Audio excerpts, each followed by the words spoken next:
Have you ever been asked what keeps you up at night? Give it some real thought. Is it your to-do list, lack of productivity from your team, or could it be the tremendous pressure pushed down on you from the powers to be? Here's some appalling statistics every leader should be concerned about. Among a survey of 2,000 individuals, approximately 35% identified their supervisor as the primary source of stress in the workplace. Work-related stress leads to burnout in 65% of leaders, impacting both their well-being and their performance. And only 27% of leaders feel adequately supported by their organization to effectively manage their stress. 44% of exhausted business executives expect to switch companies for career growth. And lastly, 71% of managers expect their top performing and engaged employees to depart from the organization because of severe burnout. Welcome to another episode of Shedding the Corporate Bitch. I'm Bernadette Bose, your host of Ball of Fire Coaching. And here's the deal. If you don't learn to master your time, you're going to always be playing catch up and therefore being burned out, stressed out, and creating a lot of havoc in the workplace for you and your team members. You'll be feeling overwhelmed and leaving a lot of your best work undone. And you will eventually lose the best performing individuals at leadership levels and employee levels if something isn't done about it. Let's explore why this happens and, more importantly, what you can do to combat it and break the cycle. Stay with us. Welcome to Shedding the Corporate Bitch, the podcast that transforms today's managers into tomorrow's powerhouse leaders. Your host, Bernadette Bose, executive coach and author, brings you into a world where the corporate grind meets personal growth and success in each and every episode.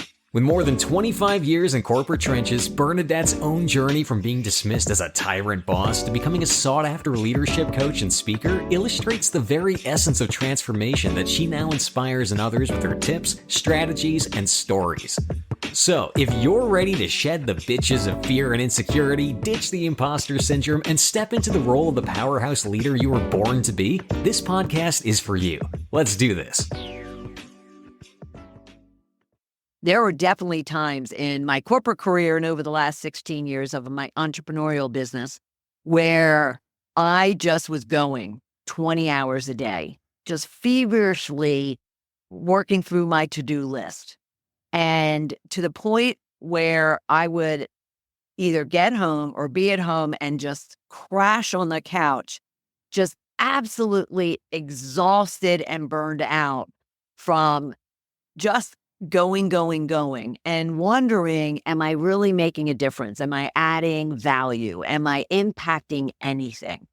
And so both the actual work exhaustion weighed me down, but also just that stress and that mental fatigue of feeling as if I am just robotically going through my day and checking off the work that I'm doing and not really adding any significant benefit or value to my team or to the company. And it can be absolutely daunting, exhausting, and just overall draining for any individual, no matter how productive, no matter how energized and energetic someone might be. So we have to get a handle on it and kind of bring this home even stronger. I want to throw some more statistics out at you because the key is going to be acknowledging that what and how you might be doing things today is not working, not for you and not for your team and not for the overall business. So according to Market Splash, as published on flairhr.com, 66% of participants confessed to suffering from sleep deprivation or sleep disturbances as a result of work-related stress. And an overwhelming 94% of leaders undergo high levels of stress, and nearly half of them witnessed an escalation in stress in recent years. Now, I know some managers and leaders and companies who simply want to brush it off as, well, that's the way business is nowadays. However, I have to say to you, that's BS. It's the responsibility of the companies and the leaders within those companies to really ensure that every individual, every employee at every level of the organization are able to perform their job and get the work done in a much more healthy and stress-free way, despite the workload, despite the pressures, despite what might be going on around them. So I want to talk about the causes that even you're putting on yourself when it comes to being exhausted, burned out, stressed, overwhelmed. There's self-inflicted causes for it. And then there's obviously solutions to help you manage through it and to change the way you're going about things, as well as passing that down to your team members. So then everyone is finding job satisfaction, fulfillment, and a work-life blend that really makes them high-performing, valuable, and important individuals to the business. In the 16 years of my coaching, everyone from middle managers to senior executives, there are some common themes when it comes to what is creating a lot of the overwhelm, what is keeping them up at night. And again, as I mentioned, a lot of it is self-inflicting. And then others are things that if they can't control it, they need to at least manage the response to it. So let's walk through a few of those. One is many believe that they can multitask and they can do it very effectively and very productively and very efficiently. And I'm here to tell you, you can't. Multitasking actually, other than maybe walking and chewing gum at the same time, it's a myth. It's something that we try to tell ourselves to feel good about being able to massively produce and generate a lot of activity and a lot of results. But we are kind of creating more of an issue for ourselves, thinking that we can do multiple things at once and do both of them or all of them well. And more importantly, to get any of it done. Most of the observations I have from my clients and others when it comes to multitasking is the fact that they get a little bit of a lot of things done, but nothing ever fully and completely gets done. And if it does, it's taking a lot more energy, a lot more time, and a lot more resources to complete it. So when it comes to multitasking, what I prefer you to do is really just cull it down. And we'll talk about this with the tips and strategies, but cull it down to focusing on one thing at a time, even if it is in little bursts, but one thing at a time and getting it to a point of completion. And if not completion, to a milestone that indicates value, indicates an impact toward the goal of completing that task.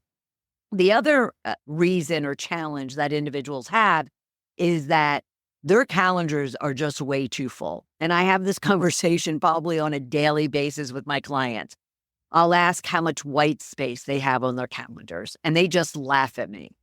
And one of their first responses is, I have no control over my calendar. And I have to call BS to that as well.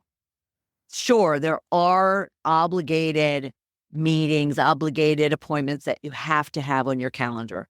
But I would challenge you that if I had 5 minutes of access to your calendar and I can probably wipe out about 25 to 30% of what's on your calendar that you're automatically putting on there and automatically showing up for and automatically consuming your time simply because of your fear or your need to be there, to understand what's happening, to control, to micromanage. You can continue with the reasonings, but at the same time, if you're doing your part as a leader, then again, you can pull that calendar down and create that white space that you need for sanity, for breath, for more strategic things, or just simply for a break that will re-energize you. Another reasoning is there is definitely a tremendous amount of distraction created by our technologies. I was looking for my phone, but for technologies. You can even look at yourself when it comes to sitting on the couch at night. Do you actually sit on the couch? Do you actually have conversations? Do you actually watch TV or listen to the radio or one of your apps without the distraction of the flurry of emails, the flurry of Instagram posts, the flurry of Facebook posts, TikTok videos, whatever the case might be? How many of you, or how often do you just sit and be still and have conversations, get work done, enjoy a TV show without multiple digital distractions around you? I would challenge you to purposely and intentionally put it aside, whatever that might be, the TV, the computer, the laptop, the iPad, whatever the case might be. Put it aside and just be. And your energy level, your sanity, and your productivity will increase tremendously. And then, of course, all of this creates mental fatigue, both dealing with people. I get that a lot when it comes to leaders in a company stating that the most challenging and exhausting part of their job is when it comes to managing people, the development of them, the critical feedback part of it, the accountability part of it, the delegation part of it, the prioritization side of it. Yes, dealing with people can be exhausting, and that can create mental fatigue for you and for those around you. And therefore, what can you be doing to minimize that fatigue? Of course, I mentioned the to-do list, the massive to-do list that many of you have, which should be much smaller than it is if you are really looking at it from an overall productivity, prioritization, and time management aspect. And we'll get into that when we talk tips and strategies. And a lot of times, a very long to-do list creates paralysis, creates overwhelm, creates procrastination. And so the next thing you know, when you start all of a sudden procrastinating on addressing that to-do list, because it is overwhelming, it is stressing you out, it is creating mental fatigue, a lot of times people just ignore it. People just find ways to distract themselves with other things as opposed to diving in and taking care of their list. And the next thing you know, that list is growing and growing and growing, creating more and more stress, burnout, exhaustion, and just mental disaster. This last one actually brings us to our conversation around time management, which is there's often a lack of efficient processes, documented processes in place in order for team members and managers to be as productive, as effective, and as efficient as possible. And that includes productivity and time management processes, procedures, structures. And we're going to talk through some of those that you could be putting into place in order for you to become as efficient as possible. So what's the impact of all of this to you, to the team, and to the business? Well, first off, you're definitely going to get a degradation of performance.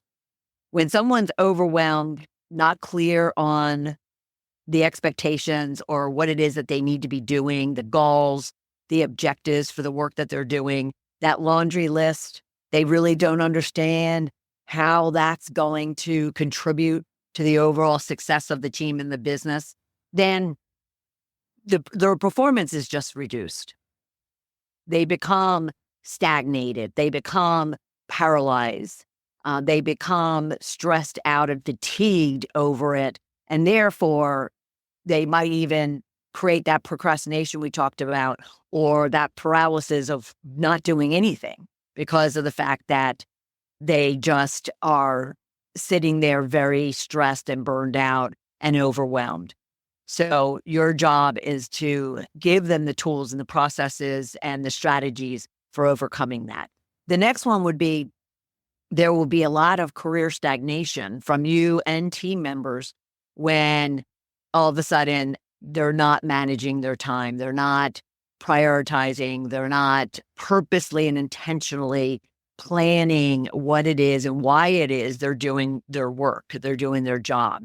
And that confusion, that uncertainty, that stress around how it is that they're contributing to the business, all of a sudden it has them questioning whether or not they are contributing to the point of having future opportunities, better opportunities, different, bigger, newer opportunities as they move forward. And therefore they feel like all of a sudden they're stuck and they're stagnant in the work that they're doing. They're bored. Now, this all can lead to that work-life imbalance.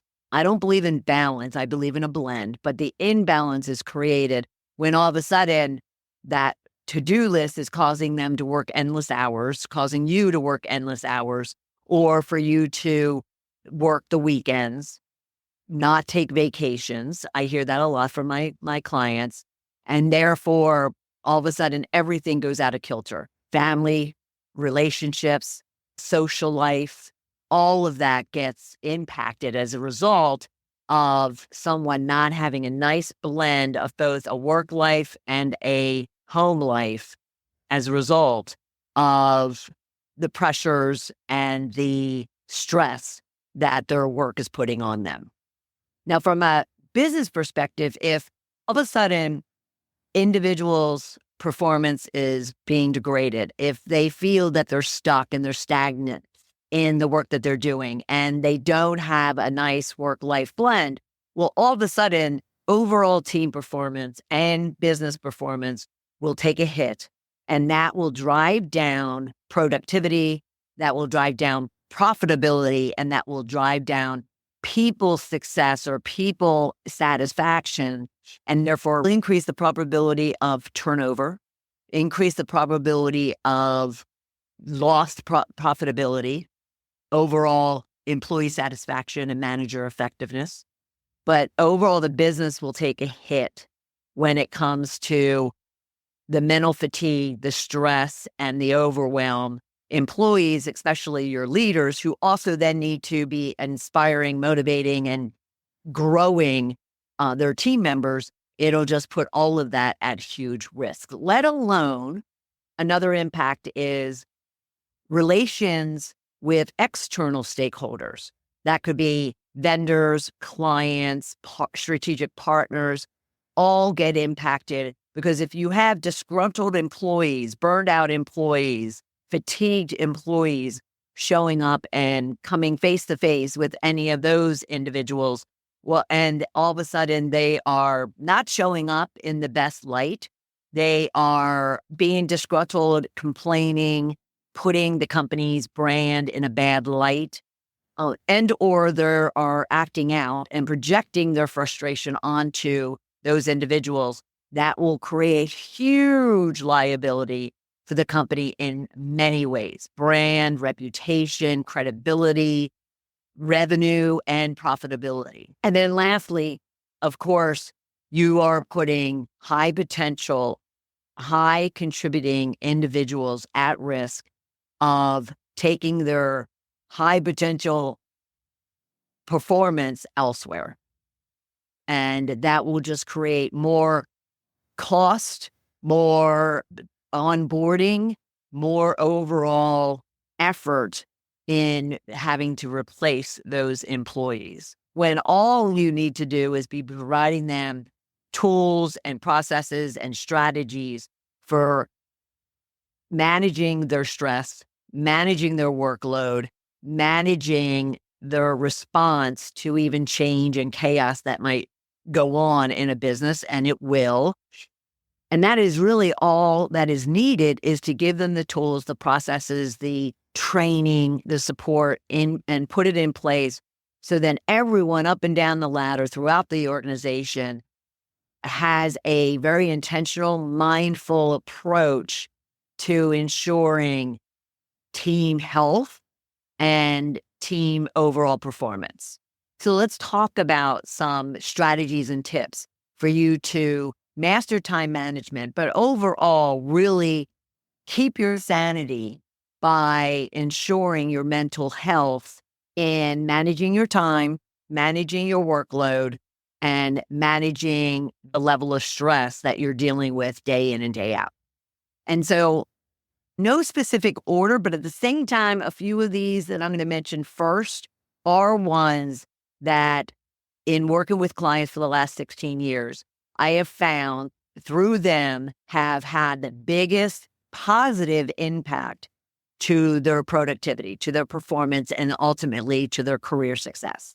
So the first one would be having goals attached to yourself on a day in, day out basis, and that you've passed them down to your team members in order for them to know what's expected of them as far as the overall goals. But at the same time, they're defining their own goals based on the overall team or company SMART goals.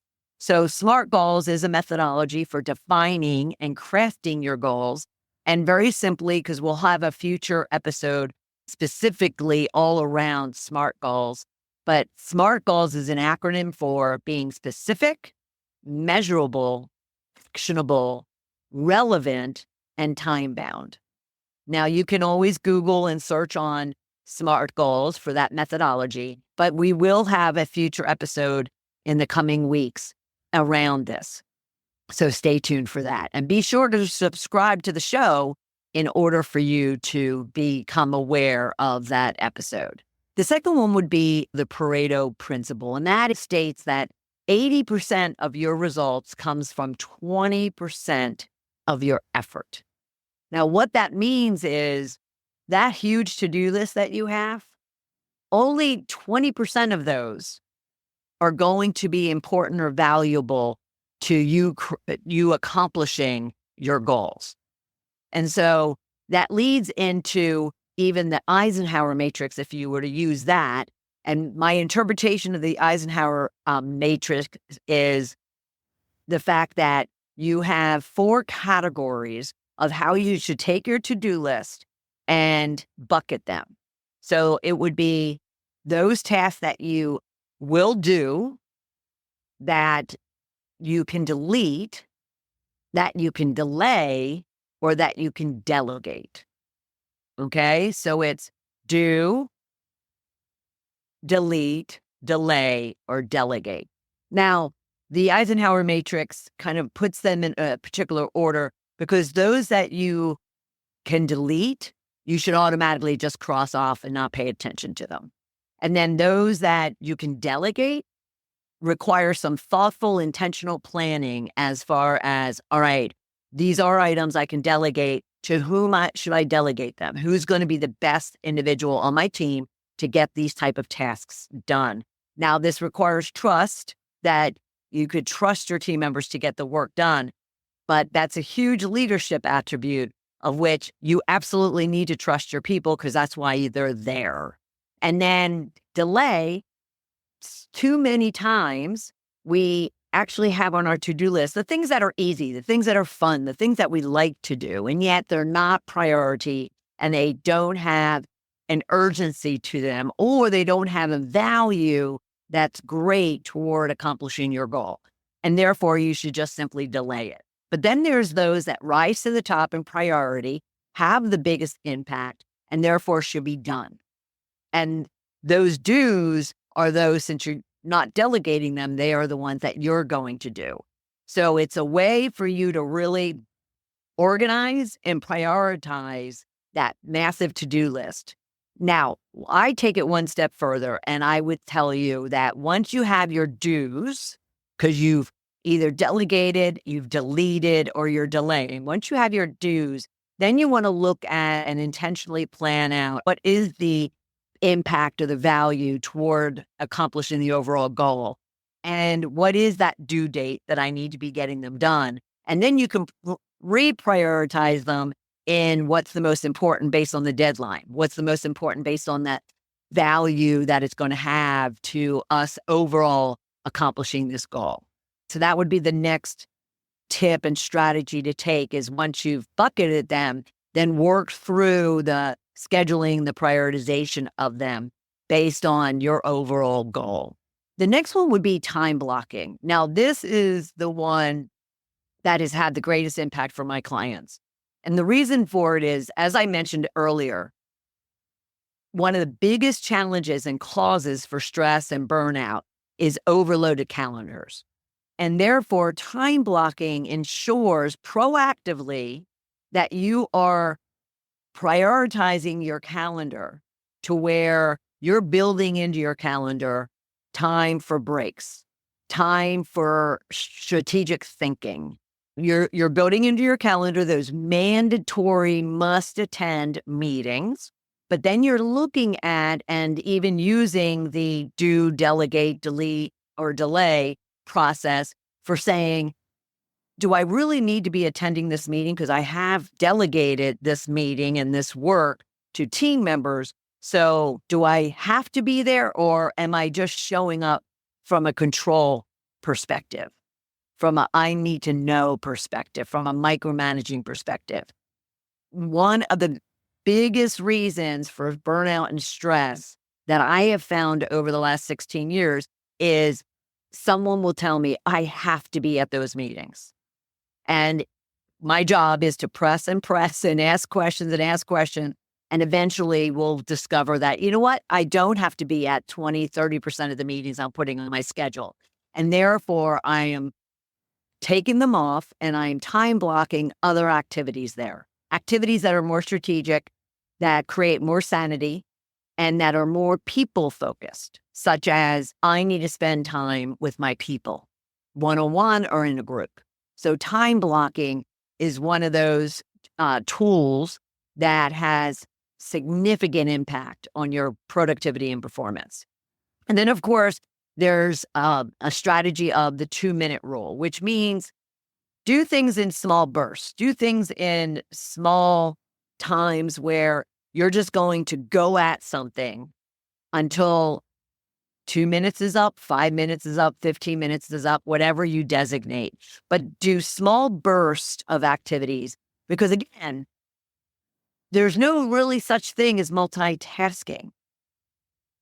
You can only focus and do one thing at a time. You might have 3 things in front of you. At the same time, you're not working on those 3 things at the same time. You're working on one thing, even if it's for 30 seconds, and then you're getting distracted and you come over here, and then you come over here and it's squirrel, squirrel, squirrel.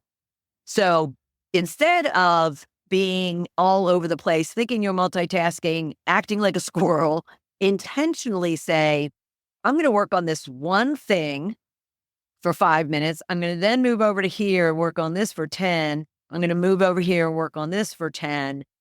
But have a plan, be intentional.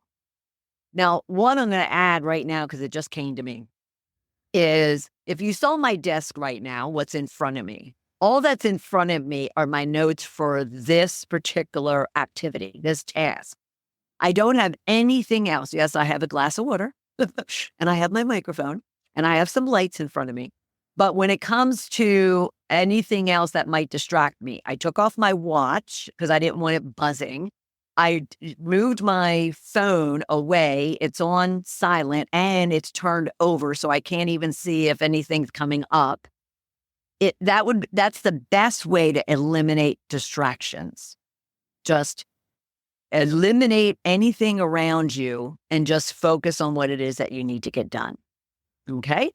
Now, we talked about learn to be still, learn to be quiet, learn to, like I said, to move all those distractions away, get rid of all those digital intrusions so you can then be just totally alert and intentional. Probably second down in priority and what really creates a lot of stress for my clients, other than that overloaded calendar, is the fact that they don't say no very easily, and they need to.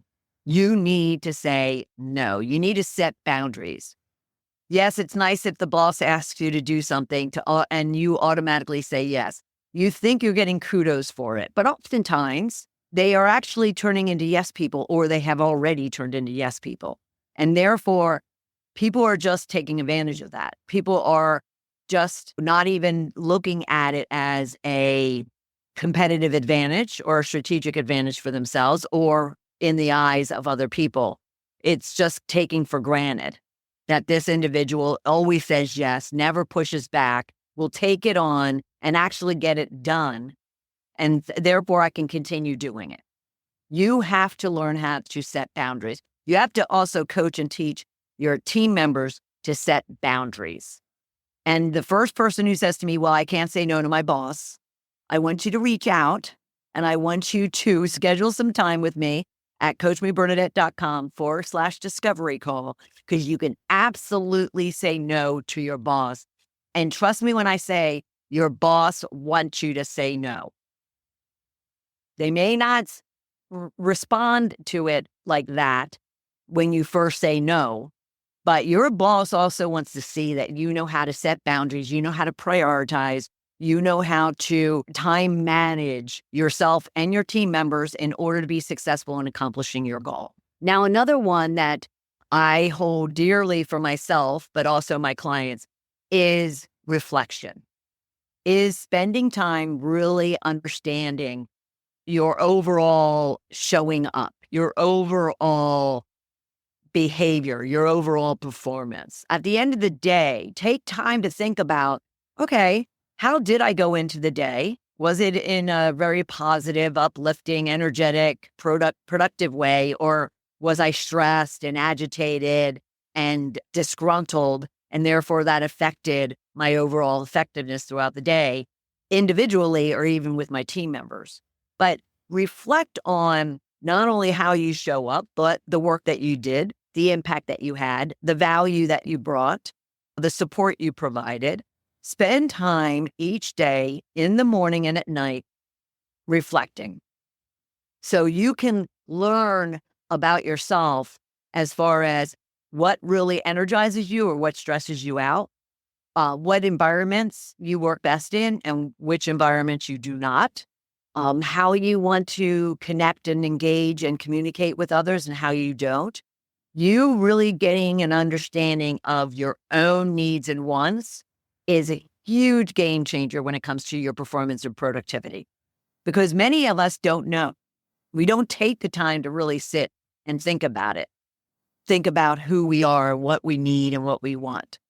And so if you can learn to take 5 minutes in the morning and at night to reflect on how your day went, how you contributed, how you supported, you will be able to acknowledge your blind spots, acknowledge what's worked and what hasn't, and make changes so the next day is that much better.